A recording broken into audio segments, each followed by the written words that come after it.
Assalamualaikum warahmatullahi wabarakatuh. Saya Lali Rahman, SPD MPD, Guru PJOK SMA Negeri 1 Cisarua Kabupaten Bogor, Cabang Dinas Wilayah 1 Provinsi Jawa Barat. Pada kesempatan kali ini, saya akan memaparkan tentang materi manfaat aktivitas fisik dalam jangka panjang di kelas 11 tahun pelajaran 2022-2023. Pada kesempatan kali ini, saya akan memberikan materi tentang materi aktivitas fisik di kelas 11 semester 1 tahun pelajaran 2022-2023 di SMA Negeri 1 Cisarua Kabupaten Bogor. Kompetensi dasar pada kesempatan kali ini, pada materi ini, yaitu menganalisis manfaat jangka panjang dari partisipasi dalam aktivitas fisik secara teratur. Yang kedua, mempresentasikan manfaat jangka panjang dari partisipasi dalam aktivitas fisik secara teratur. Adapun tujuan pembelajaran yaitu melalui kegiatan pembelajaran dengan menggunakan pendekatan saintifik, peserta dapat menganalisis dan mempresentasikan hasil analisis tentang manfaat jangka panjang dari partisipasi dalam aktivitas fisik secara teratur dengan menunjukkan perilaku disiplin, kerja keras, dan tanggung jawab.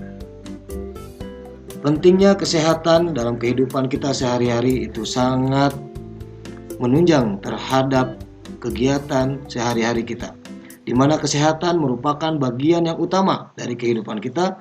Karena itu kita harus menjaga, memelihara sebaik-baiknya. Kesehatan pribadi merupakan kesehatan yang berhubungan dengan diri kita sendiri dan lingkungan di sekitar kita. Tingkat kesehatan diri kita akan menunjang terhadap aktivitas sehari-hari. Kita tidak akan bisa melakukan aktivitas dengan optimal apabila memiliki tingkat kesehatan yang rendah. Maka dari itu, kesehatan perlu dijaga dan perlu dipelihara dengan baik. Bagaimana cara memelihara kesehatan?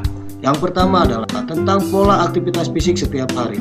Tanpa bisa dipungkiri bahwa aktivitas fisik sangat menunjang terhadap kondisi kesehatan kita, di mana aktivitas ini merupakan pergerakan anggota tubuh yang menyebabkan pengeluaran tenaga yang sangat penting bagi pemeliharaan kesehatan fisik, mental, dan mempertahankan kualitas hidup agar tetap sehat dan bugar sepanjang hari.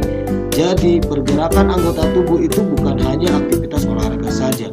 Aktivitas-aktivitas yang dilakukan oleh anggota tubuh merupakan aktivitas fisik.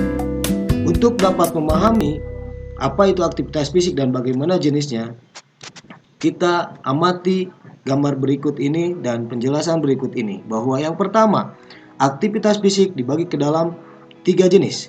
Yang pertama, aktivitas ringan, di mana aktivitas fisik yang ringan ini merupakan kegiatan yang hanya memerlukan sedikit tenaga dan biasanya tidak menyebabkan perubahan dalam pernapasan atau ketahanan. Contohnya menyapu, mencuci piring, ataupun aktivitas-aktivitas fisik lainnya yang tidak memerlukan banyak tenaga, berjalan, yang selalu kita lakukan pada setiap harinya. Yang kedua, aktivitas fisik yang sedang.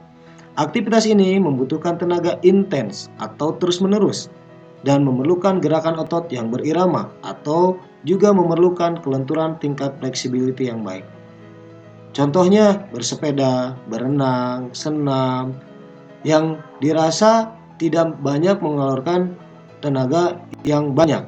Yang ketiga adalah aktivitas fisik yang berat. Biasanya berhubungan dengan olahraga dan membutuhkan kekuatan, strength, dan membuat tubuh berkeringat dengan sangat banyak. Contohnya bermain bulu tangkis, bermain sepak bola, ataupun aktivitas-aktivitas fisik yang lainnya yang meningkatkan intensitas tubuh yang tinggi, di mana indikatornya adalah denyut nadi yang tinggi, keluar keringat yang banyak. Itu adalah contoh aktivitas yang banyak. Kemudian, apakah manfaat dari aktivitas fisik? Manfaat dari aktivitas fisik itu sangat banyak, sehingga manfaat-manfaat aktivitas fisik ini perlu kita pahami dengan baik agar kita tahu manfaat dari berbagai latihan aktivitas fisik. Yang pertama, mengontrol berat badan, menghindari obesitas, dan membentuk tubuh yang proporsional agar tubuh kita tetap sehat. Kemudian yang kedua adalah meningkatkan energi, kemudian memperbaiki kualitas tidur. Ketika tubuh kita tingkat kebugarannya tinggi, maka kualitas tidurnya akan membaik. Kemudian meningkatkan kebugaran jasmani, meningkatkan daya tahannya, meningkatkan kekuatannya, meningkatkan kecepatannya, meningkatkan imunitas tubuh, mengurangi resiko terkena penyakit kronis, meningkatkan semangat, memperbaiki suasana hati, mengurangi stres, mengurangi risiko terkena penyakit kronis, menyehatkan jantung dan pembuluh darah. Tips untuk kita agar tetap bugar diantaranya ada 3. Yang pertama adalah asupan gizi yang seimbang. Kita harus mendapatkan asupan gizi yang seimbang. Tidak harus dengan makanan mahal, tapi cukup dengan adanya unsur karbohidrat, unsur protein, unsur lemak, unsur vitamin dan mineral dengan secara proporsional.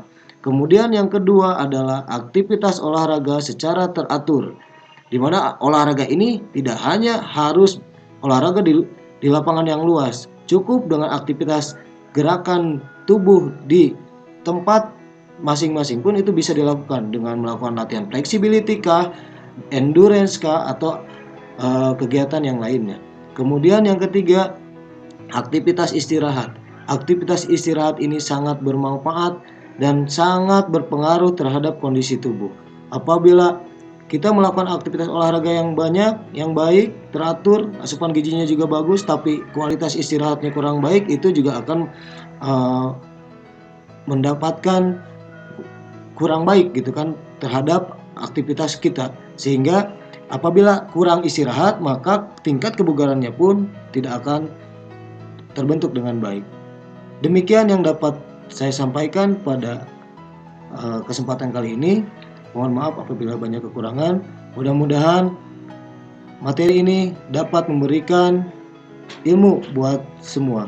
Terima kasih. Assalamualaikum warahmatullahi wabarakatuh. Waalaikumsalam warahmatullahi wabarakatuh.